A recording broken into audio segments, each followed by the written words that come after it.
परमात्मा कहते हैं जब तुम भक्ति करते हो और पतिव्रता पद पर रहते हो, यानी 100 वर्ष तो सतगुरु पूजा एक दिन आन उपासी, वो अपराधी आत्मा भाई पड़े काल की फांसी। 100 वर्ष तो आप वो साधना कीजिए जो दास आपको बता रहा है, और एक दिन आन किसी के कहने से आन उपासना कर ली, कहते वो अपराधी आत्मा फिर पड़े काल की फांसी। वो साधना आपने किसी और के बताई हुई नहीं करनी है। और जब आप पतिव्रता पद पर रह करके साधना करोगे, पतिव्रता पद का मतलब है केवल एक ही गुरु और दूसरा पृथ्वी पर नीचे भगवान भी आ जाए। ये मालिक कहते हैं गुरु गोविंद दोनों खड़े किसके लागू पाए, उन्हीं का आदेश है।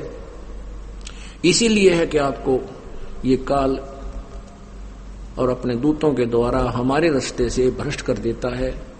फिर कुछ दिन आपका पुण्य आपके साथ होता है, वो पहले किया हुआ जो इस सतभक्ति का, तो वही आपको देता रहता है। आप सोचते हो मुझे कुछ हानि भी नहीं हो रही है, गुरुजी भी त्याग दिया है और मैं अब साधना भी अपने हिसाब से ही कर रहा हूं, तो पिछला पुण्य जब तक चलेगा, वह बैटरी जितनी चार्ज होगी थी, चार्जर हट गया, चार्जर हटा देने से बैटरी फिर भी काम करती है, इन्वर्टर के पंखे बल्ब फिर भी जगते रहते हैं, लेकिन आगे चार्जर ठीक ना लगने से फिर एकदम सभी आपदाएं आएंगी, सभी बल्ब भी बंद हो जाएंगे, चश्मे ट्यूब बंद हो जाएंगी, पंखे भी नहीं चलेंगे क्योंकि वो डिस्चार्ज होगी।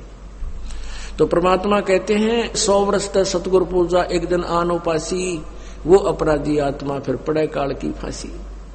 और पतिव्रता पद पर यानी अन्य की कोई आस्था नहीं रखनी, केवल ये दास जो बताओ वही साधना आपने करनी है, उसी तरह नियम रखने हैं।